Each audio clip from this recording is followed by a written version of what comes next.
Okay, here we are going on into the inside, and one thing you need to just look for is our lights. There's lights everywhere. Um, you just look around and you'll be able to find different switches that will light different areas. There's a switch up there. There's a switch underneath those cabinets there. There's more switches in the back. There's a switch underneath here that will do these lights. And you just look around for switches, you'll find a lot. The motor coach is just a big vehicle, and so it runs like a vehicle. So you have the normal kinds of things you would expect in a normal vehicle. And so, you have your heating and air conditioning controls. There is a radio. You have to turn that on here, and you can either attach to it through Bluetooth, or you can use an iPhone cord and attach that way. If you do that, you can use Apple CarPlay if you happen to have that. And so also you can look around and find, this is like USB ports. This is a 12-volt port, and there's other USB ports around and so forth. Just look around and you'll be able to find things that'll be of help to you. As you can see, the radio is on and the engine is not on. And so if you want to play music, there's a nice speaker system through here that you can listen to music even when the motor is not on. To start the motor, you just simply use the longest key of all the keys that are here, and you just start it up like you would any kind of an engine.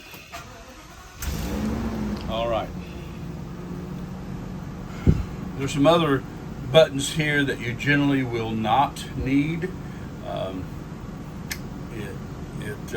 These are mostly things that will not be a help to you. If for some reason you need to know any of those or you have some difficulty, you can always call or text me, which you can do at any time. You won't need to call or text Walter Bell, who will give you the keys. You can call and text me. I'm out of town during your trip, but I'll be glad to help you.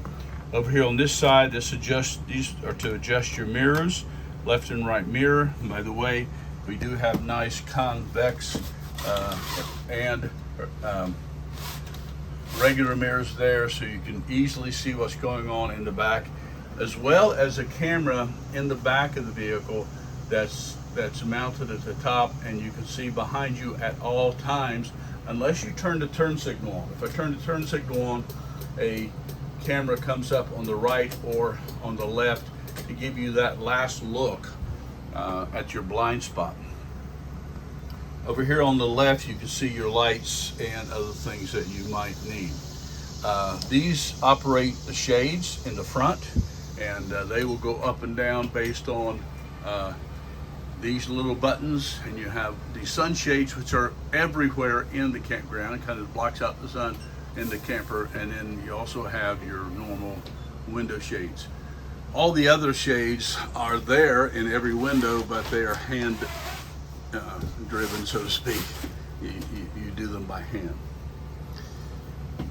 One of the main features that you need to be aware of is this leveling system, and you do need to level up your vehicle. So what you do is you drive into a place, you put it in park, and you make sure the brake is on. You see that's the brake signal.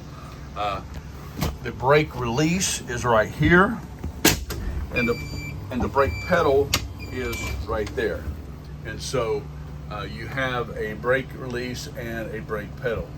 The reason why that beeped is because the stabilizers are down, and I should not have let them down. So I'm going to turn this on, and this is a little finicky. You got to kind of play with it to make sure it gets on. Then I'm going to hold this down and say retract the jacks, and now I can hear them, and they are coming up. That's a safety feature. When I took the emergency brake off, we had those beeps. You do not want to drive this if the jacks are down and holding, the stabilizer jacks are down and holding the vehicle in place. You can see this little light here says jacks down. That means that they're still down. Once they get all the way up, that light goes off. Now you're able to take the emergency brake off, and you could drive away with no problem. To reverse that, once you get into a place to park, you leave the engine on, you put the emergency brake off. Again, that's a pedal that I push down here. You push that on. Then what you would do is you would press auto until it lights up. And when you do that, you just wait. And I am not going to do that here because this particular place I have the RV here in our driveway is not level at all. If I pushed auto here, the back wheels would come off the ground a lot. But what you do is you push auto and you just wait. And you wait until this little LG here in the middle lights up. It's hard to see. Sometimes you have to put your hand around it to see it. But when it lights up green, you know it is totally level. Then you reverse the process. When you leave somewhere, you press this on, and then you press that retract all jacks, and you leave that on until the jacks down light goes off, just like I did a few minutes ago. Then you'll be able to take the emergency brake off, and you'll be able to drive away. Of course, you also want to put the slides in and out, and that's an important process that you have to follow. Once you get the stabilizers down and you get this level, then you will want to put the slides out, and that's also on the video that we provide in the longer video of how to do that. Once it's level, then you can take care of that. I'll show you a couple of things about that back here and make sure that you're ready to go. Going back through here, we do have a Keurig. There's a place to plug it in up here.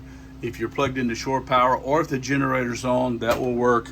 There are pods underneath there. You're welcome to use those. Just look around for things and you'll be able to have items that you can use. Coffee cups and other things for your coffee you'll find around. There's pots and pans down there. There's a stove here. It shows you in the video, big video, how to turn that on. And a nice big refrigerator. This little dial here, you take that out to be able to get it open. You can open it a little bit and push that down, and you can get this open. But this needs to be nice and tight while you're driving. But this is a nice big refrigerator and freezer, and it stays on all the time. You have a fireplace here.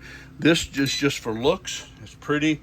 If you need a space heater, you can, these three knobs over here, these three buttons, if you can see those will, you mess with those and you'll be able to get some heat. But it's a nice space heater if it's cool in the mornings. There is a TV. It's a Roku TV, and you can use this remote and turn that on, and that will be available for you to use if you have Wi-Fi and are able to get to that. Front bathroom here with the commode in there. Hopefully you're familiar with a foot flush. You hold this pedal down until it flushes, and that will take care of that. And back here is the back bedroom. Let me flip this light on, and this is the master control. Again, this is in the big video. I'm not going to go over a lot of details on that, how to get the slides in and out. There is a listing of a departure list and an arrival list in the book that you're given. That's available up here in front, and it will give you kind of a detail of what you need to do. Make sure you take this out before you bring this big slide in, and just store it some way. We usually put it just kind of in that corner, and make sure that before you leave, you get this back in nice and tight so this doesn't jog in and out. This is a little different than the video. It looks different, but it's basically the same thing. You just press this until you get the snowflake, and when you get the snowflake, you have air conditioning. If somehow you get a Celsius reading, just push both of these at the same time. I've done that before accidentally, and there's not that big a deal. Again, this is the light here. If you look back, there's the light back there. There's also another thermostat for the air conditioner in this bedroom. There are two air conditioners, one in the front, one in the back, and that's what those two thermostats control. This one controls the furnace, which obviously in the summertime you will not need. There's a lot of storage. Just look around and find the storage. There's bedding in here. You look around and find those. There's towels and so forth in the bathroom. All that available for your use. So I'm going to turn this off and get that down to where it's blank, and then the air conditioner will go off in a couple of minutes. If you do need to use a generator, you just hold this until it starts. Once it starts good, you're good to go. When you're done with it, just stop. I think that's about it. Please watch the big video that you're given, that you were sent, and this little video. You will also have my cell number that you can use at any time to call me or text me 24/7. I'm glad to help you. We will be out of state, but we will be glad to help you in any way we can with any questions you have. When you get done with your trip, just come back, drive it into our driveway and lock the keys in the vehicle. Just lay them here on the counter, flip down the little red lock, shut the door, and you'll be on your way. And we'll pick up the RV and take care of things later. I hope things go well for you. Let me know if you have any questions.